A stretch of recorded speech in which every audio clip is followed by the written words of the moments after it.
Assalamualaikum warahmatullahi wabarakatuh. Bismillahirrahmanirrahim. Alhamdulillahilladzi arsala rasulahu bil huda wa dinil haqqi liyudhhirahu 'alad dini kullih. Wassalatu wassalamu ala sayyidina Muhammadin wa alihi wa sahbihi wa man tabi'ahu min ba'di.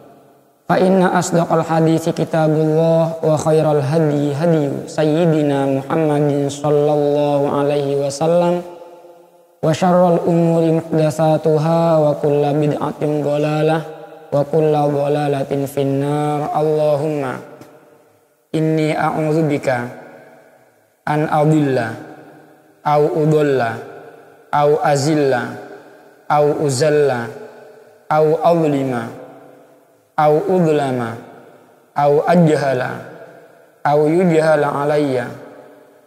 Wa sallallahu ala sayyidina Muhammadin wa ala alihi wa sahbihi wa sallam.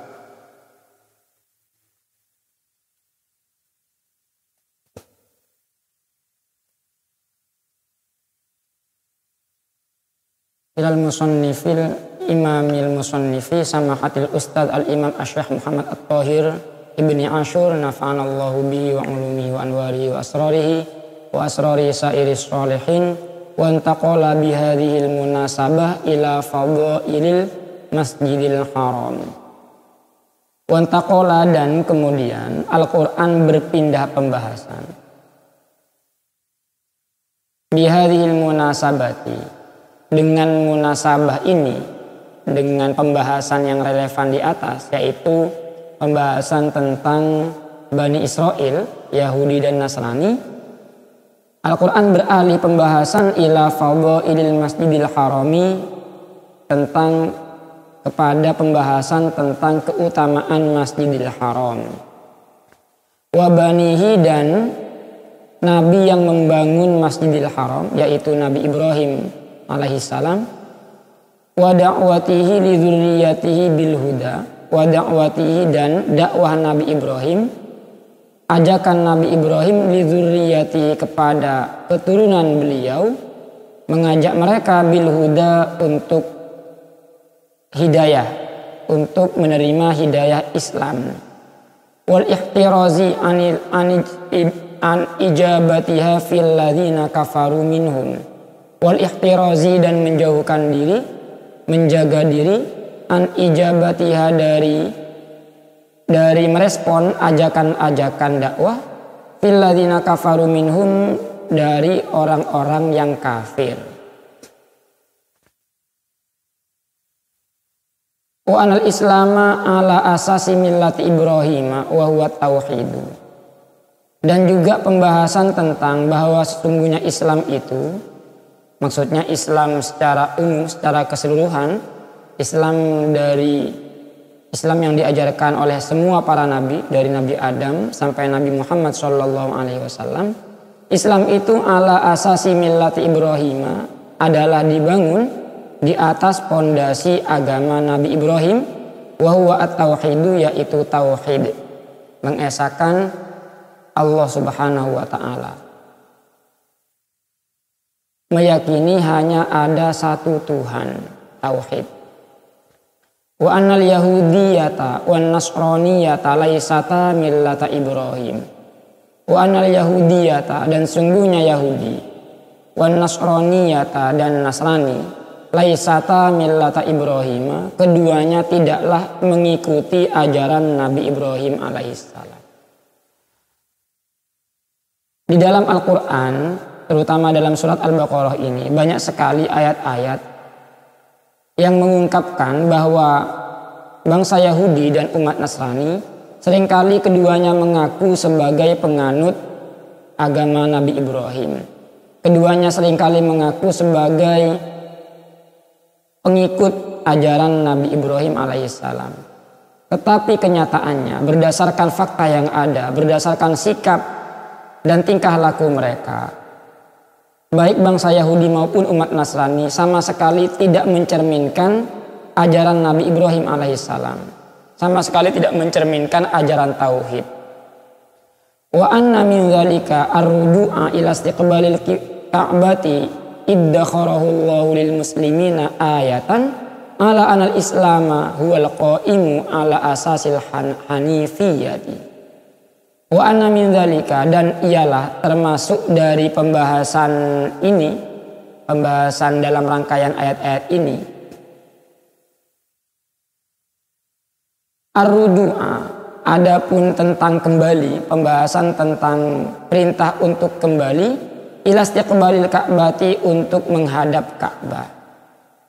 Maksudnya menjadikan Ka'bah sebagai kiblat umat Islam. Pembahasan tentang Nabi Ibrahim dan keutamaan Ka'bah serta Masjidil Haram itu dibahas dari ayat 124 sampai sekitar 150. Itu pembahasan tentang Nabi Ibrahim dan keutamaan Masjidil Haram sebagai kiblat. Nah, di antara pembahasan-pembahasan ini ada perintah untuk kembali menjadikan Ka'bah sebagai arah kiblat. Iddakhorahullahu, iddakhoro yang telah menyimpan, mempersiapkan kepada Ka'bah. Allahu, siapa Allah? Allah mempersiapkan Ka'bah, menyimpan Ka'bah lil muslimina, bagi umat Islam, ayatan, sebagai tanda ala anal islama, bahwa sungguhnya Islam itu huwal qaimu, adalah agama yang berdiri ala asasil hanifiyati, di atas agama yang lurus, di atas pondasi agama yang hanif. Hanif artinya lurus. Mana asal dari hanif adalah bengkok, melenceng. Maksudnya melenceng dari ajaran yang sesat, sehingga dinyatakan sebagai agama yang benar, agama yang lurus.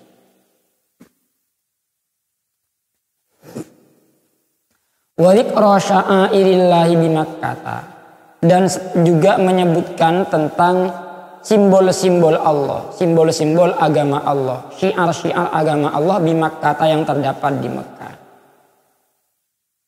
Ada dua yang dibahas dalam surat ini. Yang pertama Ka'bah atau Masjidil Haram, yang dibahas dalam ayat 142 sampai ayat 150.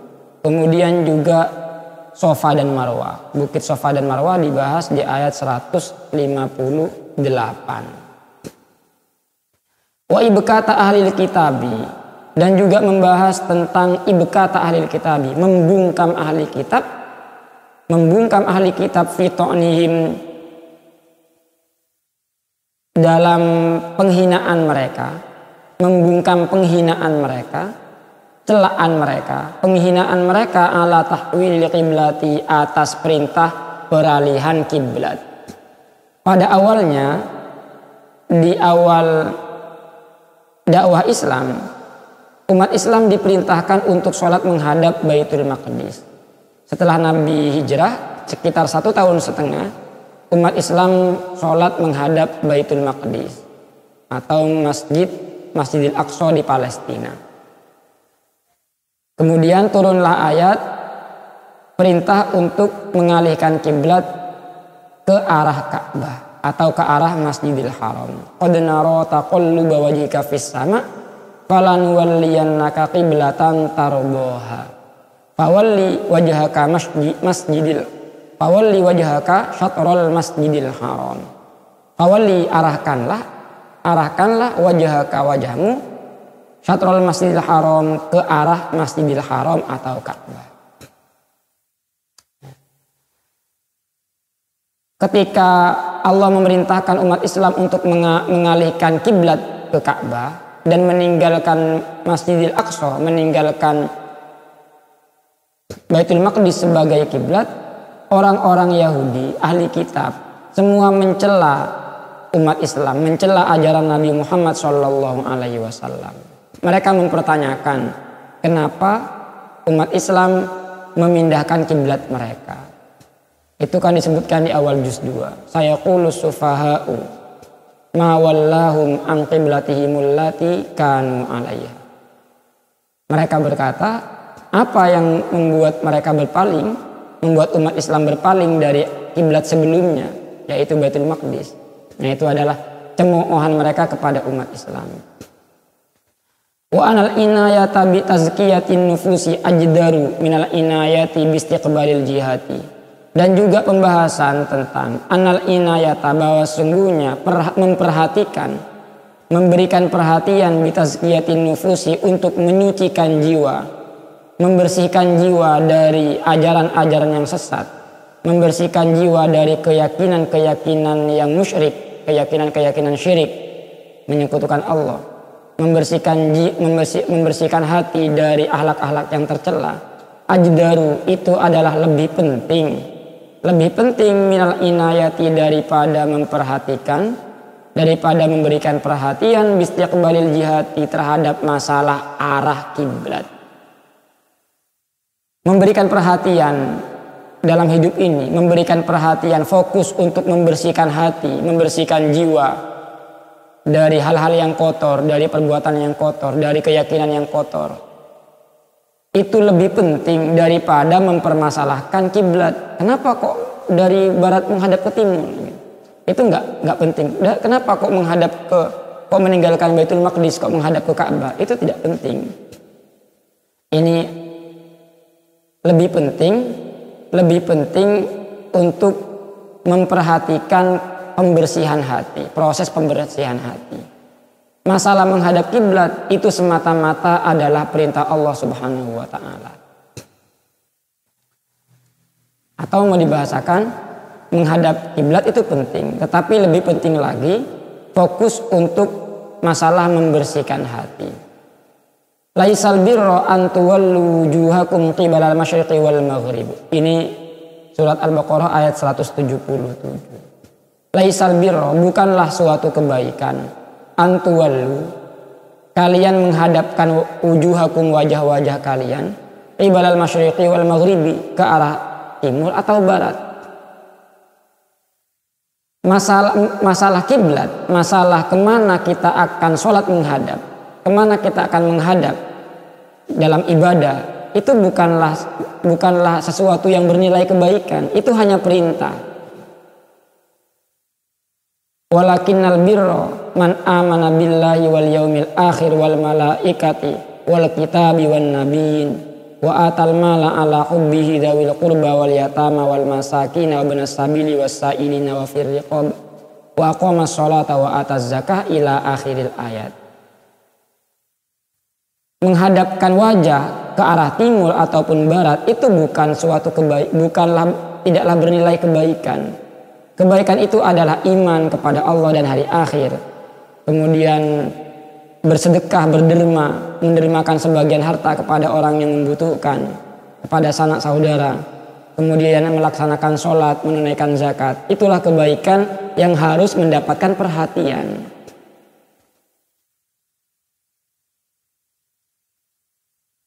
Wa dzakaru bi naskhi syara'i li salahil umam wa annahu la bid'a fi naskhi syari'ati Taurati awil Injil bima huwa khairun minhuma.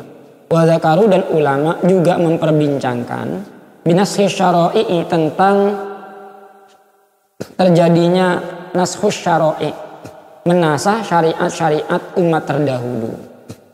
Menasah maksudnya menghapus syariat-syariat umat terdahulu, kemudian diganti dengan syariat yang baru. Ketika Nabi Isa diutus, maka syariat Nabi Musa dihapus dan digantikan dengan syariat yang baru. Ketika Nabi Muhammad SAW diutus, maka syariat Nabi Musa dan syariat Nabi Isa dihapus dan digantikan dengan syariat yang baru. Apa tujuan dari menghapus satu syariat dan diganti dengan syariat yang baru? Li sholahil umami, untuk kemaslahatan umat, untuk kebaikan umat manusia. Wa annahu, dan bahwa sungguhnya la bid'ah, bukan hal yang tabu, bukan hal yang baru, fi naskhi syara'i'ati Taurati awil Injili, dalam hal menasah, menghapus syariat Taurat ataupun Injil, bima, dengan sebuah syariat, huwa yang ada pun ma, khairun, adalah lebih baik, minhuma, daripada syariat Taurat ataupun Injil. Bukanlah hal yang tabu, bukanlah hal yang bid'ah, bukanlah hal yang baru, menghapus satu syariat dan digantikan dengan syariat yang lebih baik kemudian. Itu adalah perjalanan panjang syariat Islam semenjak dari manusia pertama Nabi Adam, kemudian Nabi Nuh dan seterusnya sampai Nabi Ibrahim, kemudian Nabi Musa, kemudian Nabi Isa, Nabi Muhammad SAW. Syariat Islam senantiasa diperbaharui, senantiasa disesuaikan dengan perkembangan akal sehat manusia, perkembangan kecerdasan akal manusia, disesuaikan dengan perkembangan zaman, perkembangan kehidupan, perkembangan peradaban manusia, peradaban kehidupan manusia. Tsumma ada ila muhajjatil musyrikin wallahu a'lam bishawab. Bismillahirrahmanirrahim. Allahumma inna nas'aluka fahman nabiyyin wa hifdzal mursalin wa ilhamal malaikatil muqarrabin. Allahumma aghnina bil ilmi wa zayyinna bil hilmi wa akrimna bit taqwa wa jammilna bil afiyah. Wa sallallahu ala sayyidina Muhammadin wa ala alihi wa sahbihi wa sallam. Walhamdulillahi rabbil alamin.